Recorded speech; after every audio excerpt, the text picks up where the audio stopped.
사도행전 27장. 바울이 로마로 호송되다. 우리가 배를 타고 이탈리아로 가기로 결정되자 그들은 황제 부대 소속 율리오라는 백부장에게 바울과 다른 죄수들을 넘겨주었습니다.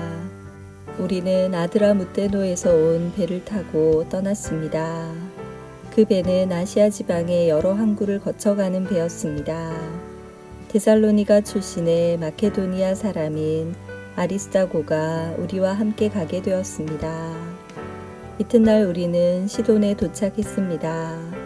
율리오는 바울에게 매우 친절했습니다. 그는 바울이 자유롭게 친구들에게 갈 수 있게 해주었고 그들이 바울에게 쓸 것을 줄 수 있게 하였습니다. 시돈을 떠나 항해를 계속하려고 했을 때 맞바람이 세차게 불어와 키프로스 섬에 바짝 붙어 항해해야 했습니다. 우리는 길리기아와 밤빌리아 앞바다를 가로질러 항해한 후에 루기아 지방의 무라에 도착했습니다. 그곳에서 로마 군대 백부장은 알렉산드리아를 떠나 이탈리아로 가는 배를 발견하고 우리를 그 배에 태웠습니다. 우리는 며칠 동안 천천히 항해한 끝에 간신히 리도 앞바다에 이르게 되었습니다. 맞바람이 너무 세차게 불어와 우리가 가려던 항로로 더 이상 나아갈 수 없어서 살몬의 맞은편에 있는 크레타 섬을 끼고 항해하였습니다. 우리는 해안가를 따라 어렵게 항해하여 라세아라는 도시에서 가까운 아름다운 항구라 하는 곳에 도착하였습니다. 시간을 많이 빼앗긴 데다가 이미 금식 기간도 지나 더 이상 항해하는 것이 위험했으므로 바울이 그들에게 충고했습니다. 여러분, 계속해서 항해를 하다가는 큰 어려움을 겪게 될 것이라고 생각합니다. 배와 짐만 손실되는 것이 아니라 우리 목숨까지도 잃게 될 것입니다. 그러나 백부장은 바울의 말을 듣기보다는 선장과 선주의 말을 더 믿었습니다. 그 항구는 겨울을 보내기에는 적당하지 못한 항구였기 때문에 사람들은 대부분 그곳을 떠나 베닉스에 가서 겨울을 보내고 싶어 했습니다. 베닉스는 크레타 섬에 있는 항구 도시인데 남서쪽과 북서쪽을 향해 위치한 곳이었습니다. 폭풍. 마침 남쪽에서 순풍이 불기 시작하자 사람들은 자기들의 계획대로 되리라고 생각했습니다. 그래서 그들은 닻을 올리고 크레타 섬 해안을 따라 항해하기 시작했습니다. 그런데 갑자기 유라굴로라고 부르는 폭풍이 섬 쪽에서 불어왔습니다. 배는 폭풍에 휘말려 바람을 거슬러 조금도 앞으로 나아가지를 못했습니다. 그래서 우리는 앞으로 가려는 노력은 포기하고 바람이 부는 대로 배를 내맡기고 표류하기 시작했습니다. 그러다가 가우다라는 작은 섬의 남쪽 방향으로 떠밀려 갈 때에 우리는 간신히 거룻배를 끌어올릴 수 있었습니다. 선원들은 거룻배를 끌어올린 다음에 밧줄로 동여맸습니다.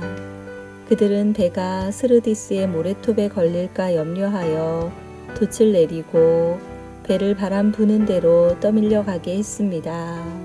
우리가 폭풍에 너무도 시달리자 이튿날에는 선원들이 짐을 바다에 내던졌습니다. 3일째 되는 날에는 배의 장비마저 내어 던졌습니다.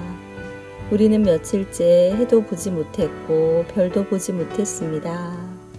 바람은 계속해서 거세게 불어왔습니다. 결국 우리는 살아남을 수 있다는 희망을 모두 포기하고 말았습니다. 사람들이 오랫동안 아무것도 먹지 못하고 있는 가운데 바울이 일어나 그들에게 말했습니다. 여러분, 내가 크레타 섬을 떠나지 말자고 한 말을 들었어야 했습니다. 그랬다면 이런 손해를 입지 않았을 것이고 물건을 잃어버리지도 않았을 것입니다. 하지만 여러분, 이제 제가 권합니다. 용기를 내십시오. 이 배만 잃을 뿐 여러분 중에는 한 사람도 목숨을 잃지 않을 것입니다. 지난 밤에 나의 주님이여 내가 섬기는 하나님의 천사가 내 곁에 나타나 이렇게 말해 주었습니다. 바울아, 두려워하지 마라. 너는 반드시 황제 가이사 앞에 서야 한다. 하나님께서 너와 함께 항해하는 모든 사람들의 목숨을 너에게 맡겨주셨다.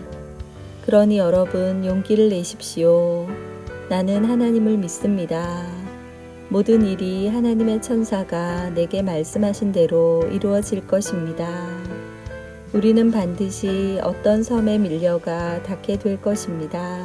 14일 되던 밤에 우리는 아드리아 바다에서 표류하였습니다. 한밤중에 선원들은 우리가 어떤 섬에 가까워지고 있음을 느꼈습니다. 그래서 물 깊이를 재어보니 약 40m였고 조금 더 가서 다시 재어보니 이번에는 약 30m였습니다. 우리는 혹시 암초에 걸리지는 않을까 염려가 되어 닷 4개를 물에 던져놓고 날이 밝기를 기다렸습니다.